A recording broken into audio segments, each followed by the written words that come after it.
on this hump day. A bunch of honorables for me.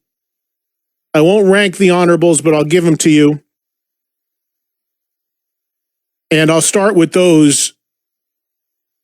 Nuno Betancourt, Gary Moore, Dave Meniketti, Jimi Hendrix. I know that sounds ridiculous saying Jimi Hendrix is an honorable, but remember, my list is driven off my personal taste, not anything more than that.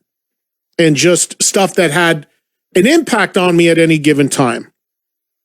Okay, so Hendrix, obviously. John 5, Slash. Those are just some of the people that I struggled. Morello, one of the more, in my view, more recent, just because it's not, 70s based, the iconic era. But I mean, just unbelievably difficult. So many guitar players that I love. But for the purposes of the exercise today of the top 5, here we go. Coming in at number 5 on my list, a guy that sadly doesn't do much at all anymore and hasn't in a long time. But whatever he has done with his respective bands over the years, and the only reason why this guy would probably be a lot higher on my list if he did more and was more consistent with output and touring and just creating. But at number 5 to open my list, John Sykes. Sykes is a guy, and I'll tell you, the reason why I'm giving you the 5 that I'm about to give you is that they all share this trait for me as a fan. When the solo comes up, it's one of, if not the highlight of the entire song.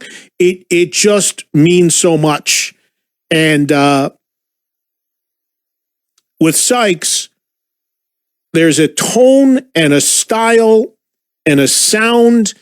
And what I've always loved so much about John is he'll give you all the flash and all the speed, but then he'll slow it down and play the crap out of a bluesy tone that with that insane vibrato and tone. I mean, I love Sykes' playing so much. His sound is so identifiable.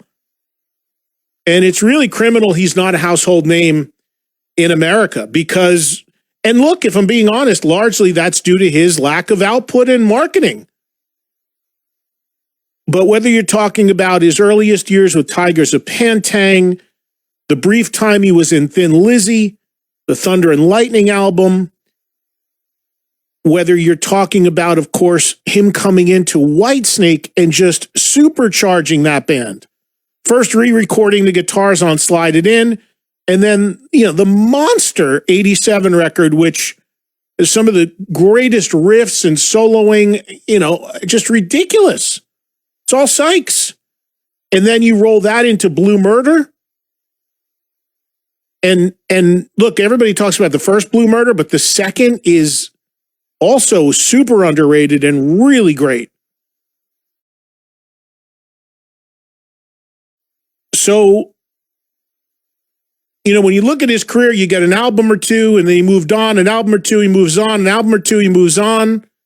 And then now we've got, like a huge period of inactivity of a record that's been done that we don't know what's going on with it. But all of that to say,